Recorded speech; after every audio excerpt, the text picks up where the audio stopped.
மகாபெரிவா திருடிகளே சரணம். நம்ம வீட்டில் எப்பயுமே எல்லாரும் சிரிச்சுக்கிட்டே இருக்கணும். அழுகுரல் அப்படிங்கிறதே கேட்கக்கூடாது. அம்மா அப்பா ஐயோ அப்படிங்கிற மாதிரி ஒரு அழுகுரலே கேட்கக்கூடாது. அதற்கு என்ன செய்யலாம்? ரொம்ப எளிமையான வழி அருணகிரிநாதருக்குரியது. என்ன செய்யணும், எப்படி செய்யணும் அப்படிங்கிறத இந்த பதிவில் பார்க்கலாம். அதுக்கு முன்னாடி நம்ம சேனலை சப்ஸ்கிரைப் பண்ணாதவங்க சப்ஸ்கிரைப் பண்ணி சப்போர்ட் பண்ணுங்க. வாங்க பதிவுக்குள்ள போகலாம்.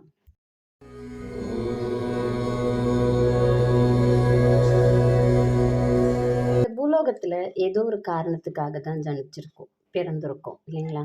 அப்போ நம்ம ஏன் பிறந்தோம் அப்படிங்கிறத தெரிஞ்சு நம்ம செய்ய வேண்டிய கடமைகளை, நம்ம சுமக்க வேண்டிய பாரங்களை ரொம்ப அழகாக, அமைதியாக, நிம்மதியாக, சந்தோஷமாக செய்யணும். இதுக்கு நம்ம அழக்கூடாது. அப்படி அழுகையே வராமல், அழாமல் நமக்கு எல்லா சக்திகளையும் கொடுக்கக்கூடிய ஒரு அருமையான வழியை தான் அருணகிரிநாதர் கந்தர் அனுபூதியில் சொல்லியிருக்காங்க. ஒரே ஒரு பாடல் தான், வேறு ஒன்றும் இல்லை. என்ன பாடல்னு பார்க்கலாங்களா? கூகா என என் கிளை கூடி அழ போகா வகை மெய்ப்பொருள் பேசியவா நாகாசல வேலவ நாலு கவி தியாகா சுரலோக சிகாமணியே. அவ்வளோதான். இது கொஞ்சம் கஷ்டமாக இருக்கிற மாதிரி இருக்கும், ஆனால் 2 தடவை படித்தோம்னா தன்னால் நமக்கே அர்த்தம்லாம் நமக்கு புரிய ஆரம்பிச்சிடும்.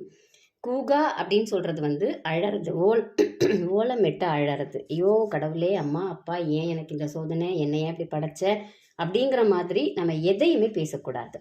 அந்த மாதிரி ஒரு நிலை எனக்கு வேணும் அப்படின்னு சொல்லிட்டு அருணகிரிநாதர் முருகப்பெருமான் கிட்ட கேட்குறாங்க. கிளை கூடி அழப்போகா வகை அப்படின்னா, கிளை கூடி அப்படின்னா நம்மளோட சொந்த பந்தங்கள், உற்றார் உறவினர்கள். நம்ம வீட்டில் ஏதோ ஒன்றுன்னா தன்னால் ஓடி வந்துடுவாங்க. நம்ம சொல்லி கூட அனுப்ப வேணாம் இல்லைங்களா?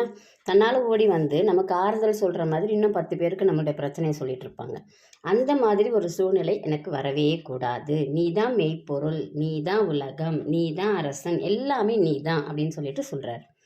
நாகாசல அப்படின்னாக்கா திருச்செங்கோட்டு மலையில் எழுந்தருளி இருக்கும் முருகப்பெருமானே அப்படின்னு சொல்கிறார். வேலவனா நம்ம எல்லாருக்குமே தெரிஞ்சது வேலாயுத கடவுளே. 4 கவி தியாகா அப்படின்னா அவரை சொல்லிக்கிறார், அருணகிரிநாதரை சொல்லிக்கிறார். 4 விதமான கவிகளையும் பாடக்கூடிய திறமையை எனக்கு நீ தான் கொடுத்த, எனக்கு வேற எதுவும் தெரியாது அப்படின்னு சொல்கிறார். சுரலோக சிகாமணியே அப்படின்னா தேவர்களுக்கெல்லாம் சிகாமணியாக விளங்குபவர். தேவர்களுக்கெல்லாமே நீதான் அரசன். அப்போ எங்களெல்லாம் காக்க வேண்டியதும் நீதான், எங்களுக்கெல்லாம் அரசன் நீதான். தேவலோகமாக இருக்கட்டும் பூலோகமாக இருக்கட்டும் நீயே அரசன். உன்னுடைய கால் இதை பிடிச்சிக்கிட்டோம், பாதத்தை பிடிச்சிக்கிட்டோம் அப்படின்னா கண்டிப்பாக எங்களுக்கு இதெல்லாம் இப்படி நடந்துருச்சே இப்படின்னு அழறக்கூடிய ஒரு நிலைமையோ, இதெல்லாம் செய்ய முடியலையே அப்படின்னு ஏங்கி தவிச்சு இறந்து போகக்கூடிய நிலைமையோ வரவே வராது. நான் பிறந்ததை அழகாக, நிம்மதியாக, என்னுடைய கடமையை சந்தோஷமாக செய்யக்கூடிய நிலைமையை நீ உருவாக்கி தரணும், நீ மட்டுமே அப்படின்னு சொல்லிட்டு அருணகிரிநாதர் கந்தர் அனுபூதியில் முருகப்பெருமானை பற்றி சொல்கிறாங்க. இந்த ஒரே ஒரு பாடலை நீங்கள் படிக்கலாம், இல்லை கேட்கலாம், எது வேணாலும் செய்யலாம். உங்களால் எதை முடியுமோ அதை நீங்கள் செய்யுங்க. தினமும் மட்டும் இந்த பாடல் ஒலிக்கிற மாதிரி இருந்துச்சுன்னா நம்ம வீட்டில் அழுகுரல் அப்படிங்கிறதே இருக்காது. எல்லோருக்குமே எல்லாற்றையும் தாங்கிக்கூடிய தகுதியையும் முருகப்பெருமான் கொடுத்துருவார். நல்லதையும் முருகப்பெருமான் செய்வார். நம்மளுடைய கர்மாவையும் முருகப்பெருமான் அழித்து விடுவார். ரொம்ப எளிமையான வழி. திரும்பவும் ஒரு முறை இந்த பாடலை சொல்கிறேன். கூகா என என் கிளை கூடி அழப்போகா வகை மெய்ப்பொருள் பேசியவா நாகாசல வேலவ 4 கவி தியாகா சுரலோக சிகாமணியே. கொஞ்சம் எளிமையானது தான். 2 தடவை படித்தோம்னா தன்னால் வந்துடும். ரொம்ப நம்பிக்கையோட முருகப்பெருமான் பாதத்தை பிடிச்சிக்குங்க. அதை விட நமக்கு வேறு வேலை கிடையாது.